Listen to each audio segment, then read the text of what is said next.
할렐루야. 자, 오늘도 우리 가운데 살아계신 하나님의 이름으로 우리 서로 좀 인사하고 그리고 말씀을 보도록 하겠습니다. 우리 앞뒤적으로 돌아보며 고백합시다. 사랑합니다.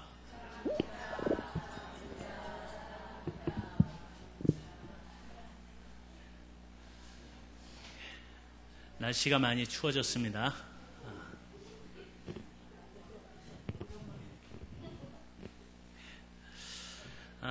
이제 겨울을 준비해야 할 것 같습니다. 그렇죠? 예. 여러분, 뭘 준비해야 할까요?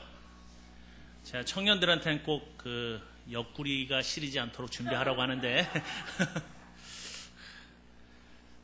저는 그럴 필요는 없을 것 같고, 예. 따뜻한 옷을 준비해야 하지 않을까, 별 시덥지 않은 얘기를 하고 있죠. 여러분, 그런데 사람은 가장 기본적인 것에 문제가 생기면 모든 게 문제가 됩니다. 고생하게 돼 있어요. 그 기본적인 게 되지 않으면. 돈이 없어서 걱정이 아니라 자세히 들여다보면요, 돈 때문에 생기는 기본적인 것이 되지 않기 때문이에요. 그렇기 때문에 걱정인 것이죠. 사람은요, 누구나 사람으로서 가장 기본적인 권리를 누리며 살아야 하는 것이 기본적인 것입니다. 그래서 우리나라도 이 국가인권위원회 이런 것들이 생기고 자꾸 이 기초적인 이 도움을 주는 여러 가지 일들이 생기는 것이 그것 때문이에요. 여러분, 제가 오늘 이런 얘기를 먼저 시작하는 것은, 오늘은 이렇게 인간이 누려야 할 인권과 또 가장 거리가 먼 사람에 대해서 이야기를 하려고 하는 것입니다. 제가 성경을 보면서 특별해도 너무 특별한 사람, 가장 이해할 수 없었던 사람이 바로 이 세례 요한이라는 사람입니다. 여러분, 먼저 이 세례 요한이 누구인가를 좀 생각해 봐야 합니다. 그의 이름이 세례 요한은 아닙니다. 그의 이름은 요한이에요. 세례자는 이 예수님의 12 제자인 요한과 구별하기 위해서 붙여진 이름입니다.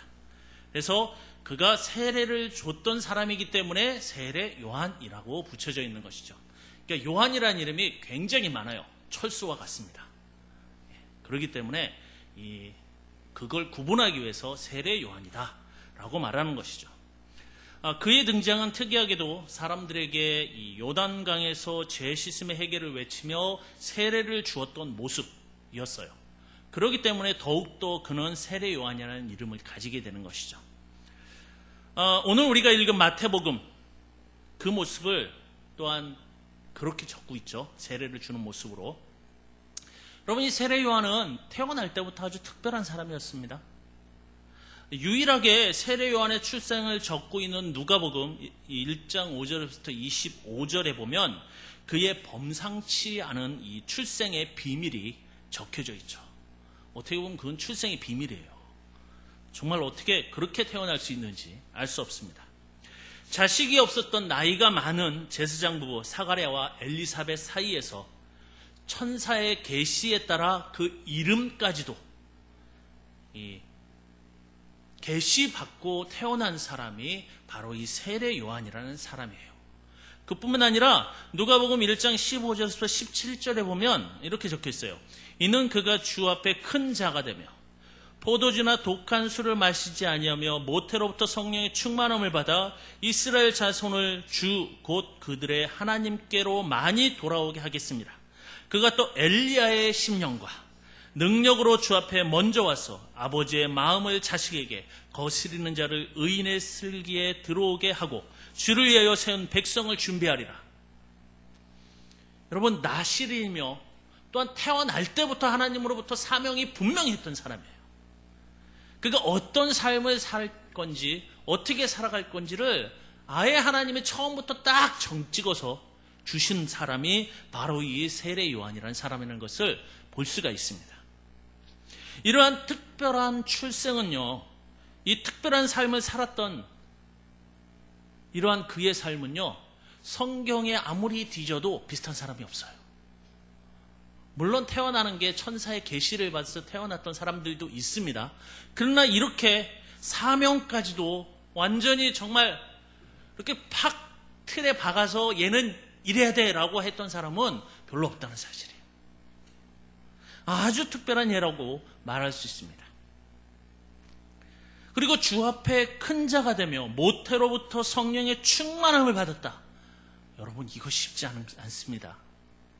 엘리야의 심령과 능력으로 백성을 준비시키는 사람, 누구도 찾아볼 수 없는 너무나 특별한 출생이라고 말할 수밖에 없습니다.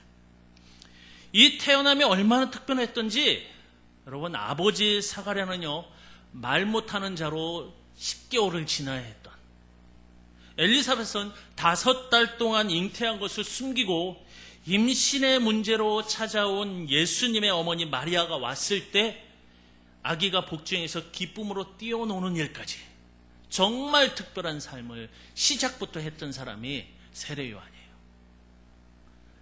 뿐만 아니라 이 세례 요한이 태어나고 나서는 누가복음 1장 66절에 듣는 사람이 다 이 말을 마음에 두며 이르되 이 아이가 장차 어찌 될까 하니 이는 주의 손이 그와 함께 하심이니라 라고 말하는 것을 볼 수가 있어요.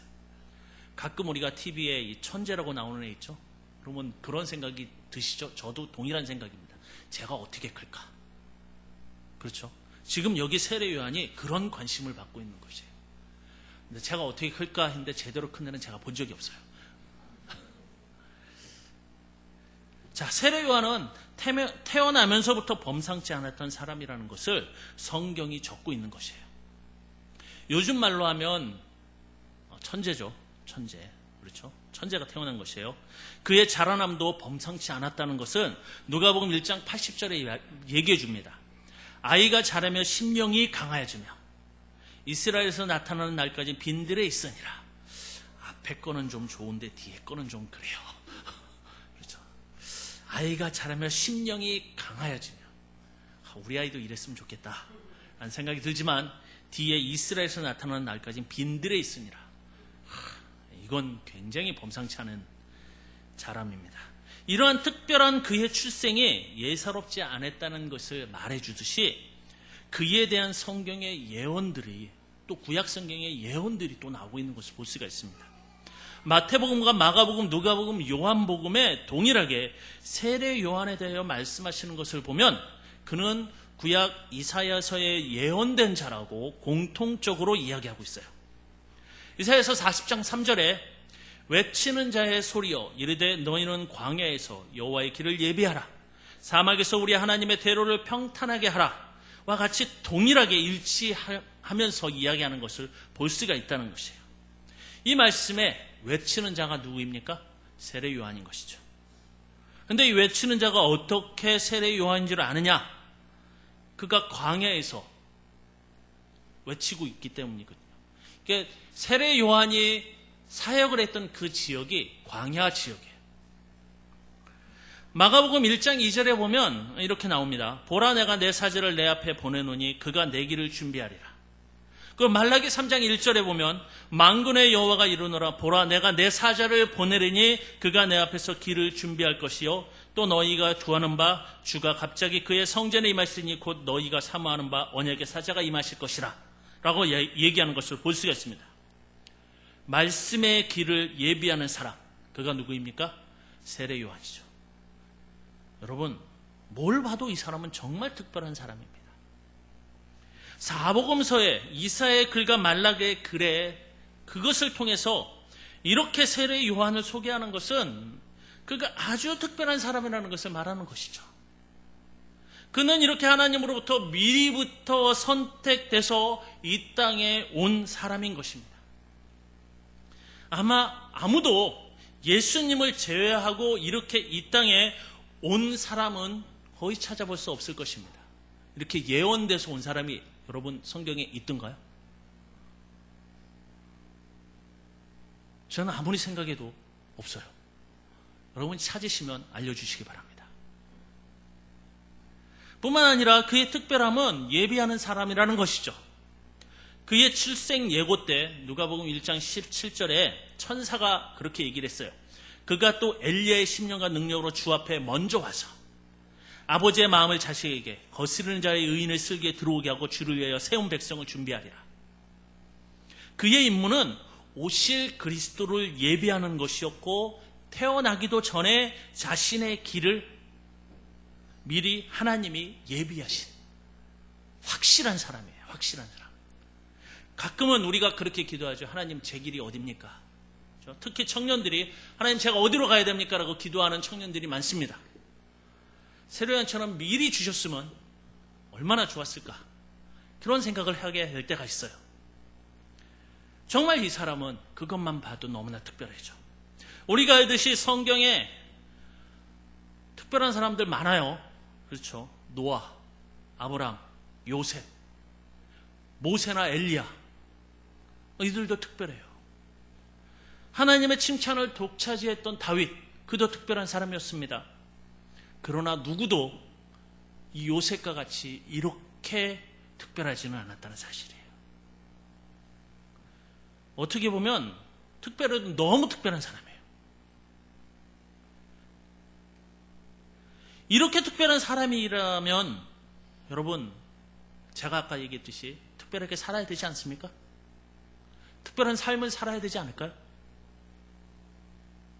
그런 삶이 기다려지고 정말 그의 앞에 우리가 생각하는 그 넓은 대로가 준비되어 있고 정말 잘 나가야 되는 거 아닙니까? 그런데 그의 삶은 우리가 상상하는 것과는 전혀 다르게 살고 있다는 사실이에요. 물론 그는 예사롭지 않은 삶을 살았습니다. 하지만 우리가 알듯이 성경은 아주 특별한 사람인 세례 요한의 이야기를 그렇게 길게 기록하고 있잖아요. 태어나는 게 너무너무 특별했는데 우리가 알고 있는 노아나 아브라함과 요셉이나 모세, 다윗보다 성경의 분량에서는 너무나 적어요. 그것도 이상해요. 하나님이 이렇게 특별하게 태어나고 정말 예비된 사람이었다면 그의 삶은 적어도 세례 요한이라는 성경이 하나 나와야 되지 않을까. 마태복음과 같이. 그런데 그는 짤막하게 소개될 뿐이라는 사실입니다.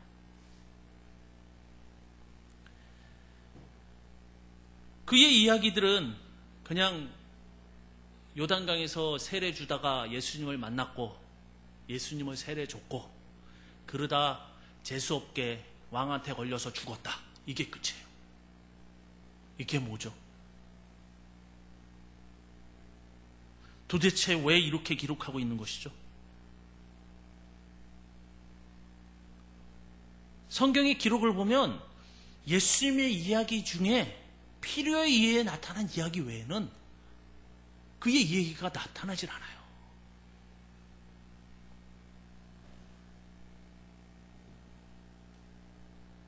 여러분, 세례 요한 사역을 보면요, 동일하게 성경이 적고 있는 것은 그가 물로 세례를 주었고 많은 사람을 회개하였다는 것이에요.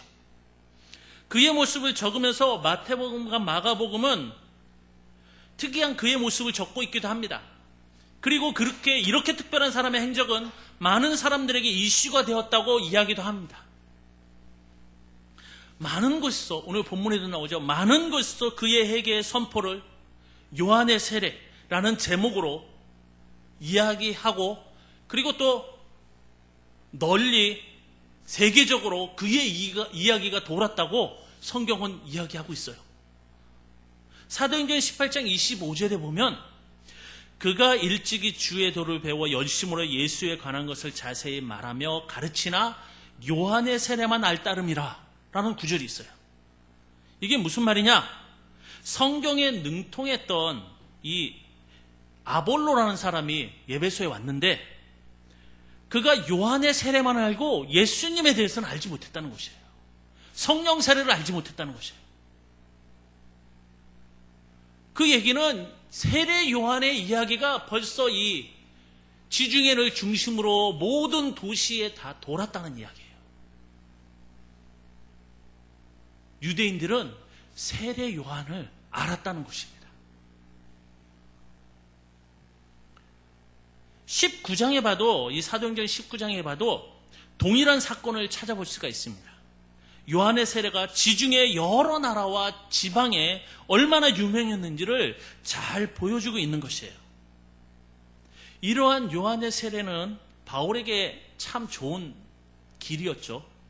바울이 말씀을 전하는데 요한의 세례에 알고 있는 그들에게 조금만 더 보태면 예수님의 이야기를 보탤 수 있었어요. 그걸 봤을 때 요한의 세례는 정말 좋은 재료가 됐습니다. 그러나 어떻게 세례 요한이 이렇게 유명했던 그가 성경에는 그렇게 짤막하게 모든 사람의 관심을 받았던 그 사람이, 여러분 예수님은 관심 받으면서 태어나셨습니까? 한 사람의 관심을 받았군요. 당시 헤롯 대왕. 그래서 그 동네 2살 밑으로는 다 죽었어요.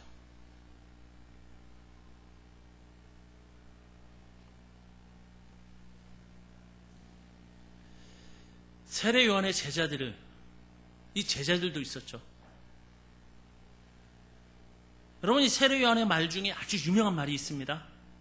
그것은 요한복음에 전하는데, 그 말은 이 제자들이 예수님의 세례 베푸시는 사건 때문에 일어나는데, 사실은 예수님이 베푸신 것도 아니고 예수님의 제자들이 세례를 베풀었었는데, 그걸 보고 이제 세례 요한의 제자들이 그쪽으로 더 많은 사람들이 간다고 이야기를 했어요. 그러니까 스승인 세례 요한이 이런 얘기를 합니다. 요한복음 3장 22절부터 30절에 그 내용이 나오는데, 30절에 그가 이런 얘기를 합니다. 그는 흥하여야 하겠고 나는 쇠하여야 하리라. 이 말이 굉장히 유명한 말이죠. 그의 이 말은요, 그가 어떻게 되리라는 결말을 말해주는 것 같아요.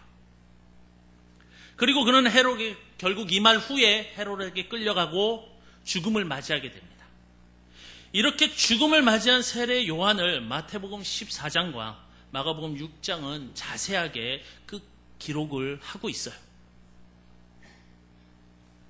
그런데 그의 죽음을 가만히 보면요, 범상치 않게 태어난 그의 그 태어난 이야기와는 너무나 비교되는 삶이에요. 여러분, 세례 요한이 왜 죽었습니까?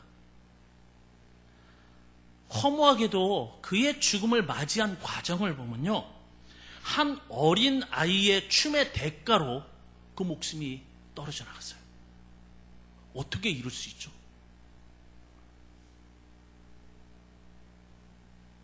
세례 요한의 죽음은 누가 보아도 말이 안 되는 죽음이에요.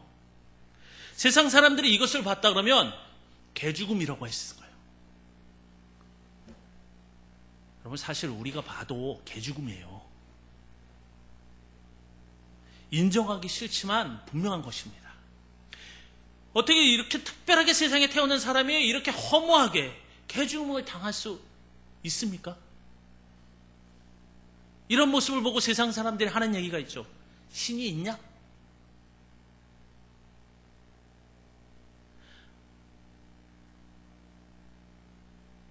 하나님으로부터 올 때부터 그 사명을 바꿨던 그가 어떻게 이렇게 죽을 수 있다는 것이에요.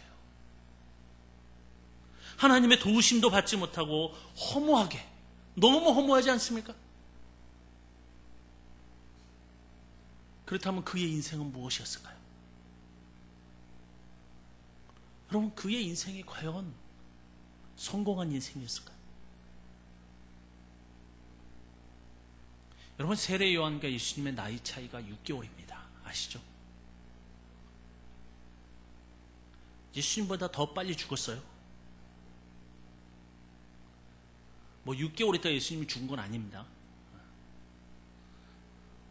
여러분, 세상적으로 보았을 때 세례 요한의 삶은 분명히 실패한 삶입니다. 그렇게밖에 볼 수가 없어요. 물론 이렇게 얘기하는 사람이 있을 수 있습니다. 천재는 단명한다. 여러분, 이건 천재가 단명한 거예요? 그런 게 아니잖아요. 하지만 예수님은 마태복음 11장 11절에 이렇게 말씀하시죠. 내가 진실로 너희에게 말하노니 여자가 낳은 자 중에 세례 요한보다 큰 이가 일어남이 없도다. 이 세례 요한에 대한 예수님의 평가예요. 또한 누가복음 7장 28절에도 동일하게 말하는 것을 볼 수가 있어요. 이 여자가 낳은 자 중에 세례 요한보다 큰 이가 없다. 이 말이 무슨 말이겠습니까?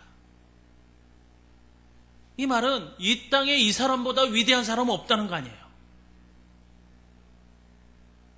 이보다도 위대한 사람은 어디서 볼 수 있습니까? 그 뒷얘기가 그렇죠. 그러나 천국에서는 극히 작은 자라도 그보다 크니라. 이 땅에 이 사람보다 위대한 사람이 없는데 천국에 가면 볼 수 있다는 것이에요.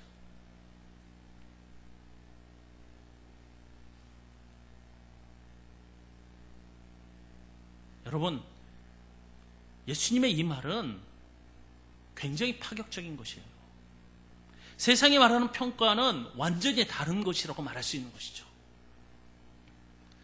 그러면 여러분이 보시기에 세례 요한의 삶이 어떻게 보이십니까? 여러분, 이게 중요해요. 여러분이 보시기에 세례 요한의 삶은 어떻게 보이냐는 것이에요. 위대해 보이십니까?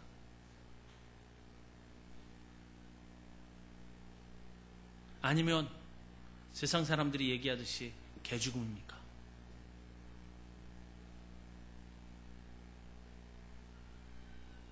여러분, 이 죽음이 어떻게 보이느냐가 그 마음에 무엇이 있냐는 것이에요. 그는 한 가지를 위해 이 땅에 온 사람입니다. 그리고 그 한 가지를 하고 죽었던 사람입니다. 그 한 가지도 자신을 위한 것이 아니었어요. 결국 그는 요한복음 3장 30절에 얘기했듯이 그는 흥하여 하겠고 나는 사하여 하리라. 이 한마디의 삶을 살았던 사람. 자신을 밟고 그리스도가 일어나기를 위한 삶을 살았고 결국 사하여 죽었어요. 이렇게 살았던 세례 요한이 여러분 정상이라고 생각되십니까? 이것이 위대한 자의 삶이라고 지금 우리가 살고 있는 삶과 비교될 수 있는 삶이라고 생각되십니까? 과연 성경은 왜 너무나 특이한 삶을 살았던 세례 요한을 적고 있는 것인지를 생각해 봐야 한다는 사실이에요. 우리에게 성경이 말하고 싶은 것이 무엇인지를 여러분 생각해 봐야 합니다. 분명한 것은요, 예수님은 세례 요한을 이 땅의 가장 위대한 사람이라고 평가하시고 있다는 것이에요. 예수님의 이러한 평가를 받았던 사람은 세례 요한이 유일합니다.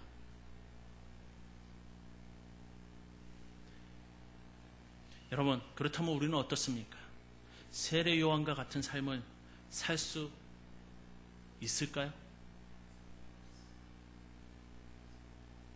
내가 아무것도 가지지 않아도 예수님만 행할 수 있다면 나는 망해도 상관없다는 삶을 살 수 있으십니까?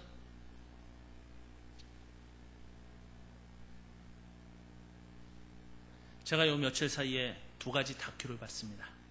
하나는 SBS에서 하는 거였고 하나는 MBC에서 하는 거였어요. SBS에서 하는 것들은 하는 다큐는 집을 어디까지 고쳐봤냐는 것이에요. 근데 거기에 제 시선을 끄는 한마디가 있었어요. 그게 뭐냐 그러면 전세를 살아도 내가 살고 싶은 집에서 살고 싶다고 해서 집을 고친다는 것이에요. 여러분은 다 이해 못할 것입니다. 전세집을 고쳐서 내 마음대로 디자인을 해서 산다. 이해되십니까? 저도 이해가 안 되는데 왜 남의 집을 고쳐줘요? 근데 요즘 트렌드라고 합니다. 젊은 사람들의 트렌드. 왜 그러냐 그러면 심리학자가 나와서 하는 얘기가 요즘 젊은 사람들은 살아도 지금을 살지 내일은 안 산답니다. 무슨 얘기인지 아시겠어요? 지금 기쁘면 되지, 지금 좋으면 되지 내일은 없답니다. 여러분, 저는 그걸 보면서 기독교 큰일 났다는 생각이 들었어요. 왜냐 그러면 우리는 항상 주님이 오실 날을 소망하는 걸 말하기 때문에.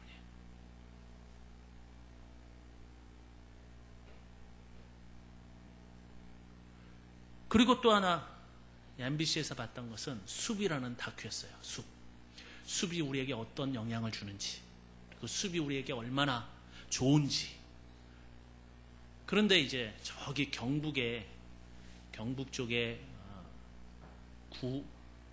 구곡산이라는 데가 있더라고요. 근데 거기가 사유지래요. 사유지라 한 번도 이렇게 개방을 안 했는데 작년부터 개방을 한답니다. 근데 개방하는 사람이 정해져 있어요. 애들한테만. 그러니까 유치원이나 이런 데만 개방하지 일반인한테는 개방을 안 한답니다. 근데 그 안에 산이 굉장히 특별하대요. 볼 수 없는 나무들, 그리고 30년을 한 가문에서 가꾸어 놓은 나무들, 할아버지 때에서 아버지에서 그 아들이 지켜낸 숲들, 그것이 있답니다.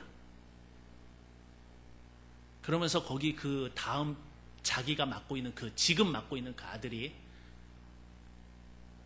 300년을 지켜온 그 산을 앞으로 300년을 지켜갈 것이라고 이야기하더라고요. 두 다큐를 보면서 혼란이 왔어요. 300년을 바라보면서 숲을 지키는 사람, 오늘을 바라보면서 집을 고치는 젊은이들. 여러분, 우리는 어떤 삶을 살아야 될까요? 어떤 게 옳은 것일까요? 제가 이 세례 요한을 이야기하면서 그런 생각이 들었어요. 과연 이 세례 요한이 그는 흥하여야 되겠고 나는 망하여야 되겠다는 그 말을 하면서 뭘 바라봤을까? 성경이 우리에게 이야기하고 있는 것이 무엇일까라는 것이에요. 지금 사는 게 중요한가? 300년을 바라보면서 사는 게 중요한가?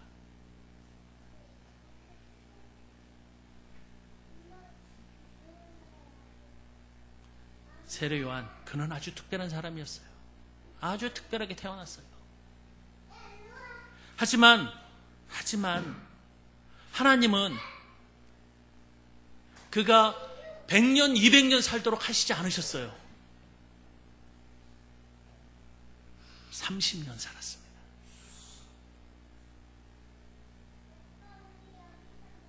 잠깐만요. 야, 내려와라. 그거 위험하다. 거기 올라가면 안 돼. 저 유리는 언제 무너질지 모르기 때문에요. 올라가서 좀 애들 이렇게 좀 해주십시오, 전사님.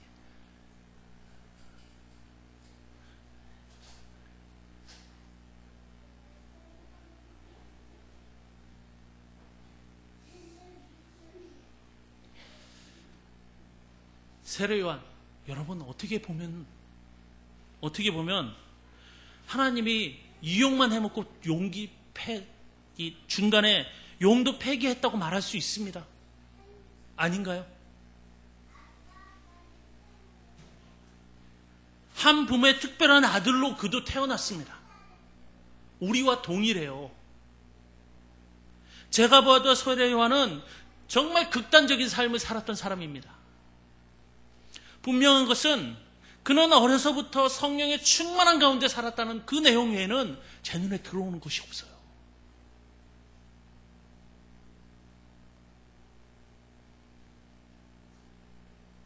그러면서 저는 한 가지 결론을 내릴 수밖에 없어요.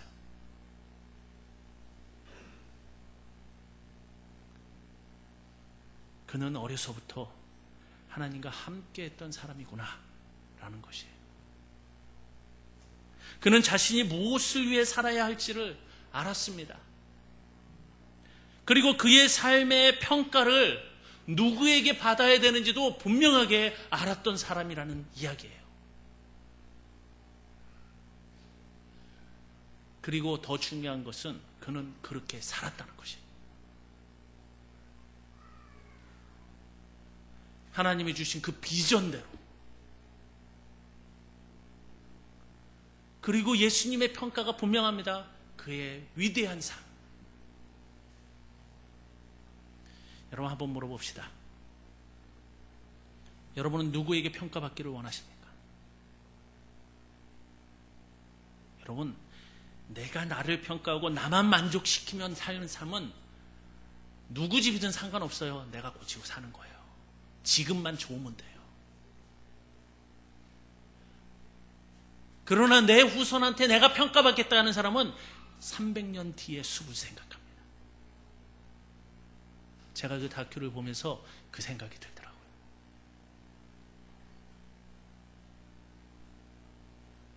여러분, 그 사람들은 그렇고 우리는 누구의 평가를 받아야 하겠습니까? 세상 사람들, 친구들, 가족들, 역사요, 후손들. 세례 요한은 누구의 평가도 받기 원하지 않았어요. 한 사람의 평가만 있었으면 됐습니다. 자신의 삶이 짧다 할지라도 하나님의 평가만 있으면 됐는 사람이에요.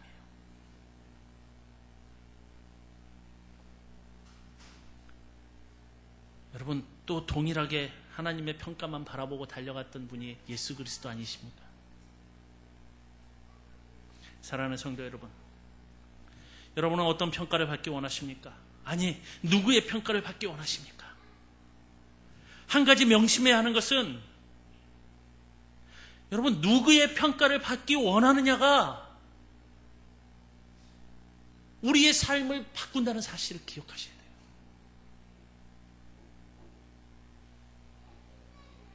내 삶이 달라질 수밖에 없어요.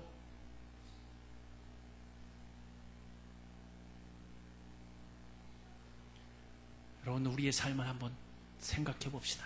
지금까지 내가 누구의 평가 기준에 맞춰 살아가고 있는지, 살아왔는지.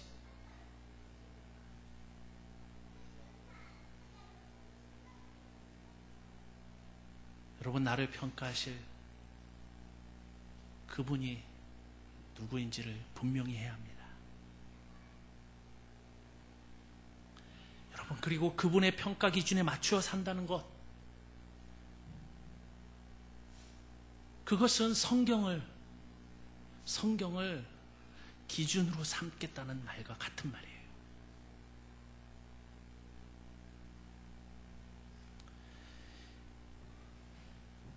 여러분, 기억하십시오. 이 세상은요, 우리를 평가하실 하나님의 작품이며 완성물일 뿐입니다.